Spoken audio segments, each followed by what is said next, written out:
Hi, Brittany. I'm sorry this took me so long. I thought that I'd already given everybody feedback on this, and so I apologize for being late with this. So I would say I really like the Highline text. I really like the illustration. I like the simplicity. I almost kind of want to see this maybe at an angle, just because it seems like everything is so like kind of like straight that maybe having that angle in there gives it a little bit more contrast. I would say, with this, you could do maybe you could try doing some effects on it potentially. Let's see. Or you could try doing like maybe a drop shadow on this. So let's see. I think there is a drop shadow in here. Okay, stylized. So it's under effect.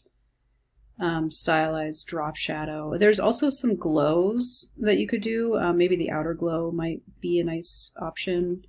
I don't know. Actually, a shadow would probably be a bad idea, but actually you could still get away with that though.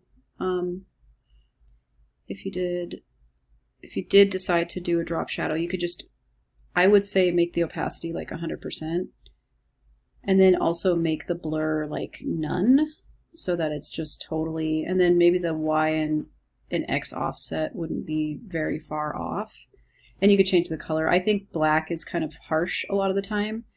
So you might want to go with like a warm brown like you already have in your document, or you could go with like a dark blue for the shadow on it. A lot of times the dark blue will look a little less harsh than like just straight up black. That might help the text pop out a little bit. Not totally sure. I feel like it might need either that or a stroke on the text, potentially. Maybe in this one of the same colors that you've done on the Highline. And the stroke, I would say don't go too fine with it. You probably want to go maybe a little thicker with it. Another thing you could do with this text up here is you could just copy it and paste it and then make it the color, and then maybe make it just a little bit bigger with the free transform tool while pushing shift, and then you could put that underneath the white text that you have. Let's see if I can grab it.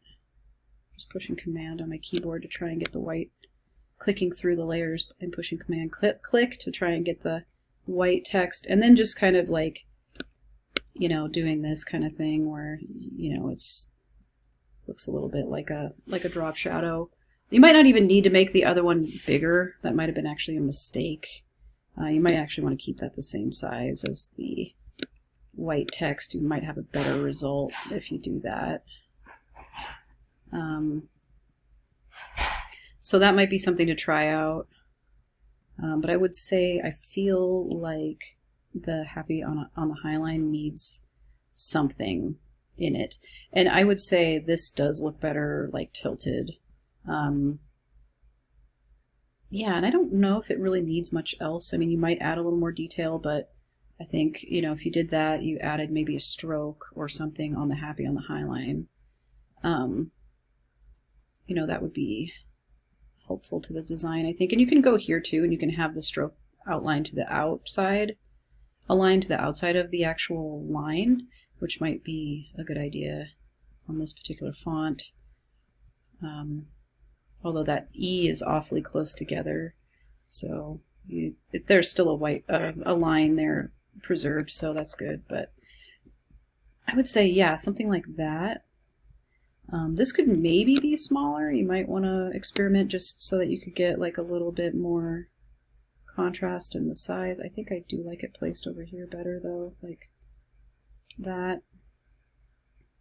You could experiment with making it smaller, because then there'd be more contrast between the sizes, although, not totally sold on that looking better, but I think maybe having some sort of stroke and then that, and you could try adding in, maybe a little bit more details if you wanted to, but I think actually the flat design is actually quite nice. So anyway, and it does look like you have a good color palette that you've worked with here. So anyway, I think that's it for now. Sorry for the late reply.